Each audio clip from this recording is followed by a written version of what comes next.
What's going on, guys? Time for another episode of the Whiskey Patriots. I've got my boys J.R. Romano, chairman of the Connecticut Republican Party, Matt Murphy, who owns Murphy Distributors.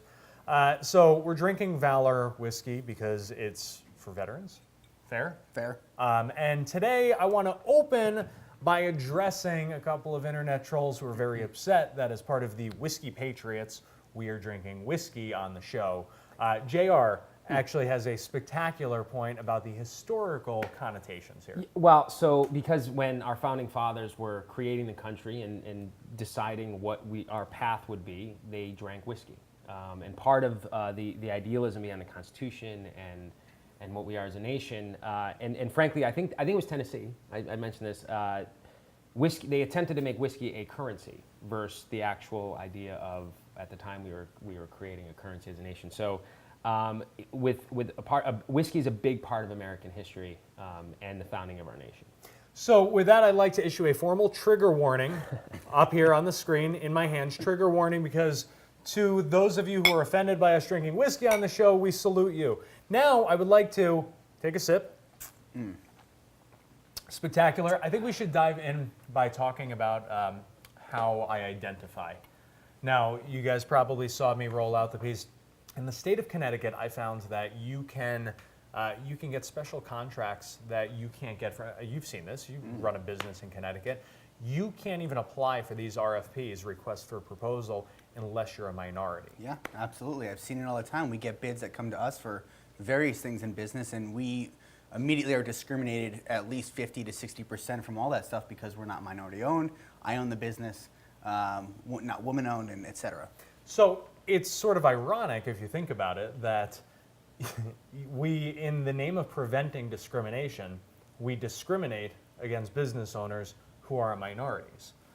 Am I the only one who sees an irony? Well, anytime you create a government policy, there's like positives and negatives, and at a certain point in our history, like there was this idea that we needed to correct some of the problems within, whether it's procurement, whether who's getting these contracts.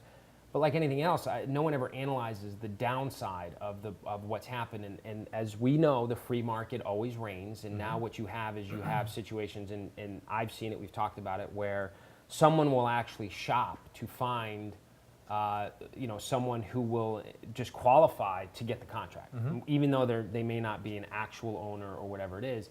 And it's kind of like a manipulation of the system. But why can't there be somebody that's analyzing the pros and cons of something like that? So if you're going to bid on a contract and somebody else is going to bid on a contract and they're minority owned, or they've had a tough time in their business, the person that's receiving the bid should weigh those things out. What is your business going to do for the community? How are they going to help jobs? How is this bid going to help their business and other businesses around them? That's really what they're getting at, but they're not doing it properly. Well, and guys, let's be real for a second. Connecticut's facing a $5 billion deficit, so we should be doing everything in our power to create an entirely free marketplace where the company that's going to do the best job at the best price gets a freaking contract. So I applied to be a minority business owner because maybe you guys caught it. My last name is Reyes, and so I was told that I'm not Puerto Rican enough. And so they asked me for all this paperwork. I sent them pictures of my abuelos and I eating arroz y gandules. I offered to send them recipes. So they finally said, like, they knew that they were in a little bit of a conundrum, right? Because what are you going to do? You're going to tell me that I can't? So they said, well, we would need a sworn, signed, notarized affidavit. So I sent it telling them that I identify as being 100% Puerto Rican because how you feel is how you are in the state of Connecticut. And now they don't know what to do with it. I think they're going to ask for blood next. I've already given them the shirt off my back. I've already given them, everything. Yeah, when you play the identity politics game and you create policy centered around this, you're going to run into these issues. And frankly, what happens is because this is part of a legislative process, if you question a policy, particularly as a Republican, whether it's welfare reform, education reform, the Democrats immediately come at you and say, you're racist. Right. So what happens is politicians get kind of nervous in regards to have honest dialogue about whether a policy is in fact positive or negative. Right. Now, to your point is no one's willing to make the study because they don't want to be called a racist, they don't want to be called a bigot, so we end up in this situation, and the irony to what Kyle is doing kind of puts the liberals in a predicament because they may not like him politically, And so they're sitting here looking at this as, what do we do? Well, and listen, guys, you've hired companies, you've hired vendors. You don't care what somebody looks like. You care about their ability to get the job done. What did we talk about last time? Produce. That's what we care about. Totally. Produce. Totally. And if you want to make the argument that a business owner is going to look at somebody and say, yes, they might do the best job possible at the best price, but they are a minority, so I'm not going to hire them, then you know what? That person, that business owner that is discriminating is going to hurt their own business, and the free market's going to determine everything Absolutely. and put them under. So the idea that we need to micro-regulate everything in the name of equal opportunity, you're also essentially saying that because of the color of your skin or because of your socioeconomic background, that you aren't good enough to get something on your own merit. And I have a really big problem with saying that you aren't good enough based on the color of your skin to get something, so we need to give you a handicap. There was I don't know if it was Winston Churchill, it may have been, but it was the soft bigotry of low expectations. And it's kind of the mantra of the left, right? And so because in their ideas is that the liberal mindset is everybody's a victim. Yep. And so that merit you talk about, if you fail, it's not your fault because you're a victim of some hand. And there's no question that part of our history that is true. Of course. But I grew up in an entirely different era than someone who grew up in the 60s and 70s, right? And we're now being put in charge of these things, and we look at life differently, we look at people differently. Guys, I know many of you commented on the previous post and said this is reverse discrimination. There's no such thing as reverse discrimination. Discrimination is discrimination. It goes both ways. It goes every single way. White people can discriminate against black people and Puerto Ricans and Asians and vice versa. It's just how it works. Absolutely. So I'm starting to feel very pretty. So I think that I might identify as a female so that I could be a female-owned and operated business next. Let's see what the left has to say about that, boys. That should be interesting. I might be solo following. on the next episode of Whiskey Patriots. So I want to talk about the new Facebook negative news feed. Did you guys hear about this? No. Okay, so this is kind of cool. I intentionally didn't bring you guys up to speed on this. So we spend a lot of money on advertising on Facebook for our clients, and one of the things that has now been rolled out is the ability for individuals who see something in their news feed to report that they don't like your content. And so if they don't like your content and enough people don't like your content, Facebook's algorithm says, we're just not going to serve up their content to anybody. So there are two extremes of it now. Wow. You can report somebody for being offensive and doing something bad and hurtful, hence me being banned on Facebook for 24 hours a couple of weeks ago because I put up a Blue Lives Matter post.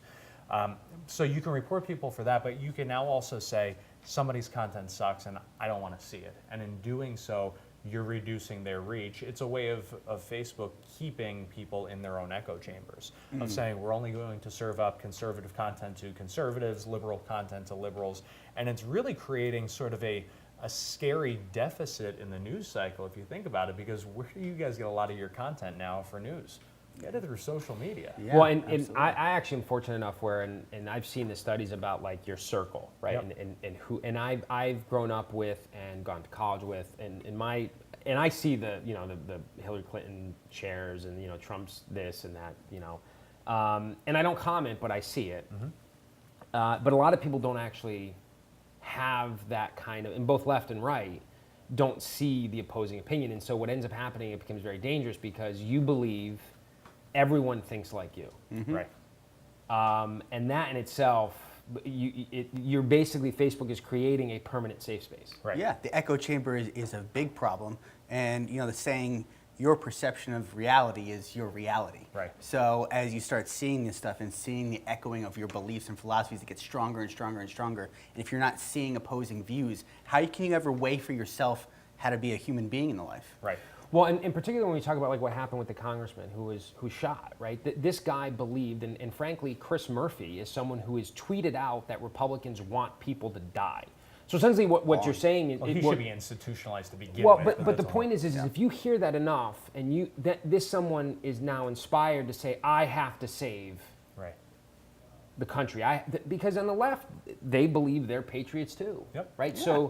So at the end of the day, this idea that, and it's not an echo chamber, Facebook is creating safe spaces. Yes. Where, and the irony is when you sign up for Facebook, it's understood you're going to get advertising. Right. But now what Facebook is saying is, you know, we're going to change the deal a little bit. We're only going to give you things that make you comfortable. Right. You know, sugar plums and, you know, all that stuff. And That's scary. But people who can't deal with it, because we're talking advertising here. Right. We're not talking about your friend sharing something. It's like, hey, I'm going to throw up, you know how long that's going to last? And here's maybe what we should do. When you get a suggested post or from Coke Yep. or one of these big retailers, Yep. the right should put them in that classification, and then Facebook will completely change that algorithm because Listen, okay, so here's where I'm torn. I'm gonna be candid. Like, we make a lot of money doing this stuff. So now you're totally gonna put me out of business because you're gonna screw up the attention formula that I figured out. well, no, but you and I both know this. When one of those mega companies starts seeing a change, they're going to say to Facebook, "What are you doing?" Right. Well, so it's the same reason why I was able to break out of Facebook jail so quickly, because we made a phone call to Facebook and said, yeah, take a look at how much money we spend. Right. And like, that's wrong. That's so wrong. Whatever, I'm going to do it. Of course I'm going to use it to my advantage because we're the whiskey patriots. And It's the ultimate troll. You get a suggested post from like Nike. Oh, I want to ban that content. Yeah. And you get everyone else to ban Nike's contact. You know how fast Nike executives would be on the phone with Facebook and be like, what are you guys doing? But look at this. So, Devon, I want you to plop in a little right up here. So, a buddy of mine noticed, he's veteran, he noticed somebody put up a post calling for people to arm up, go into police stations, and kill everybody. You could see that he reported it, and they said that it doesn't violate their terms. Like, this person is specifically calling for people to arm up and go kill people in a police station. That's not a violation of the terms. I put up a Blue Lives Matter post, I'm slapped for 24 hours on Facebook. So brings me to the next topic of the day. So one of the things that I've noticed, I've seen a lot of back and forth. I consume a lot of content on social so that I understand where the attention is. And people are very, very aggressive against the police right now. You guys have seen this. And somebody said to a cop recently, you think you have it bad, you should see what the Vietnam vets went through. And I would argue that what the police are going through these days is very similar to what veterans coming home from Vietnam went through, which is the assumption that they were a bad person because of the work that they did and the service that they gave to their country. Am I out of my mind? Well, you know, I think the Vietnam situation was very different. And again, this was a narrative perpetrated by the left then. Mm-hmm. It is a narrative that the left is perpetrating now. But what's a little different is, you know, I'm not going to argue that the country didn't turn their back on these men that served their nation.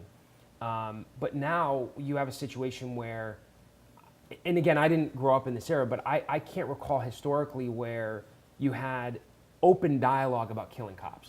Right. I mean, and frankly, I think it's a situation where they're both. I mean, I don't see them as like. It's just two very different things.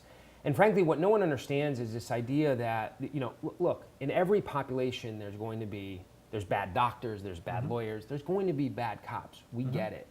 But, you know, I think this whole idea that every cop's bad, and frankly, what you're seeing more and more videos of someone who's being a jerk, and the cops trying to deal with the situation, and then they feel entitled. Oh, you can't do this to me.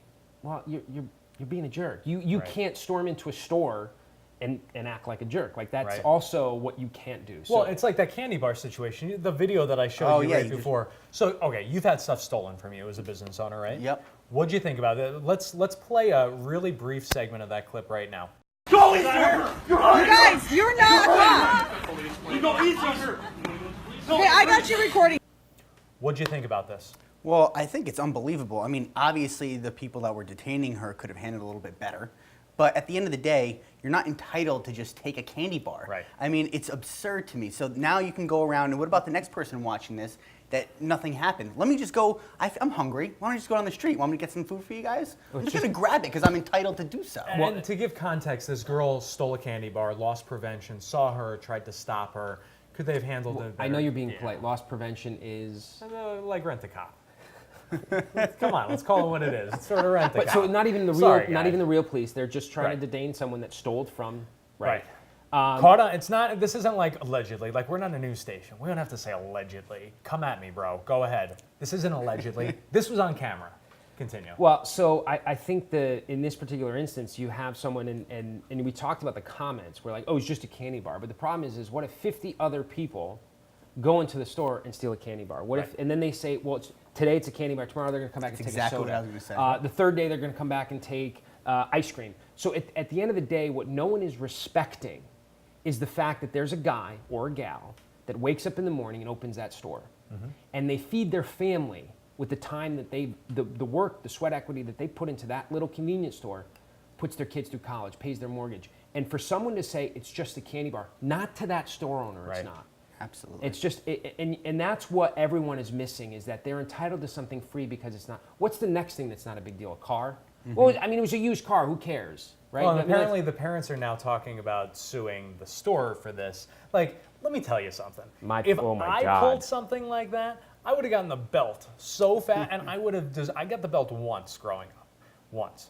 And after that, all my dad had to do was put his hand on his belt and done. You knew like, what was happening. oh, I know. Well, but are you surprised based on her behavior? No, I mean, come on. Like, you go in, what do they say? You mess with the bull, you get the horns. Like, again, could they have handled it better? Yeah, sure. But how about parents, instead of flipping out over this, why don't you flip out on your kid and ground her until she's 87 years old? She's never going to leave your basement anyway, because she obviously doesn't want to get a job. She just wants to steal stuff. Well, but instead of feeling entitled that, oh, it's just a candy bar, you shouldn't, don't detain me, I want to run. How about sit there, wait, maybe the cops show up and you say, look, I'm really hungry, my family's poor, whatever the circumstances, and maybe the cop says, listen, you can't do this anymore. And it's an opportunity of growth, maturity. But no, what she chose to say is that I'm entitled to this. Who cares? And the parents are, well, we don't like the fact of how they handled,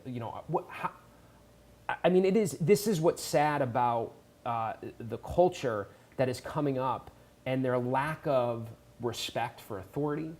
I've been pulled over. I've been pissed off before, and in certain interactions. I mean, once I got pulled over for not having my seatbelt on, and the had cop, nothing to do with him going 94. Well, no, it was a seatbelt thing. But the thing is like you're like, but I didn't have my seatbelt on. Right. I mean, you did what you had to do.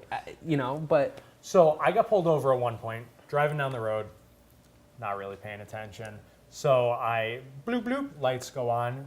Do you know why I pulled you over? I said, I know, I'm really sorry. I shouldn't be on my cell phone while driving. He goes, oh, I pulled you over for rolling through that stop sign back there, but thanks for the heads up. I was like, I owned it, what are you going to do? I sat there, and he came back, and he gave me a verbal warning. He's like, can I offer you a piece of advice? I was like, yes, officer. He's like, whenever someone says, do you know why we pulled you over? Say, no. I would just go with that in the future. Great life lesson. Owned it, ate it. If I got a ticket for it, I would have paid it. Well, and what's funny about that? So I had a situation where it was late. I was coming back from a meeting, and I was running out of gas. And I was on my phone, and I actually Googled gas stations open where I was in like my vicinity. And of course, I was I'm trying to look, through the list to see who's open. I get pulled over, and he's like, you know why I pulled you over? And I was like, well, yeah, I was probably weaving. He's like, have you been drinking tonight? I said, no. But I will tell you, and I go, if you let me just turn the key on, and of course the gas light was on, and he followed me to the gas station. So, but the point is that if you're respectful and reasonable, they're human beings too. I agree. One quick story. I'm in another country. I may have had a couple too many with a couple friends, and we're acting like jerks. The police come, we're acting like jerks, and we get hogtied and Jazzy Jeffed in the back of a car, and all of a sudden I'm, in a foreign jail, right? It's fine, no big deal. I was an asshole. We're all being assholes, and we sobered up, and we had a laugh about it. They let us go. But the point is that here I've got a lot of friends that are cops, and they don't know what I had on me, right, what my intentions were, or anything like that. I was being an ass, so I got hogtied and thrown in the back of a car.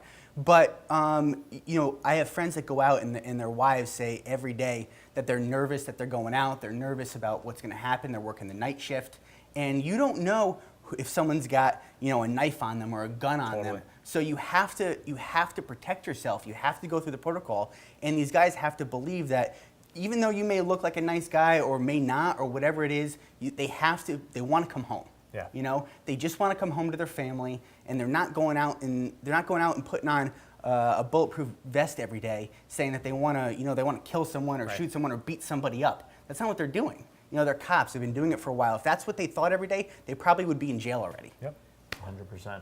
So we'll leave you on a couple of final thoughts. One, I'm sure everyone's going to be asking where Carl is. I can't tell you about the big White House that he may or may not be in at this very moment. I'm not supposed to discuss that. This is apparently like in the down low, so I'm just going to leave it there.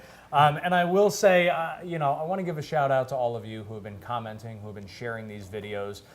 We're just the co-hosts of the Whiskey Patriots. Every one of you patriotic Americans, whether you are a first responder, you are a veteran, you're active duty, you're overseas, you're home, your family, you just support the men and women who serve. You, brothers and sisters, you are all the Whiskey Patriots. So with that being said, we salute all of you from the Whiskey Patriots to the Whiskey Patriots. God bless America.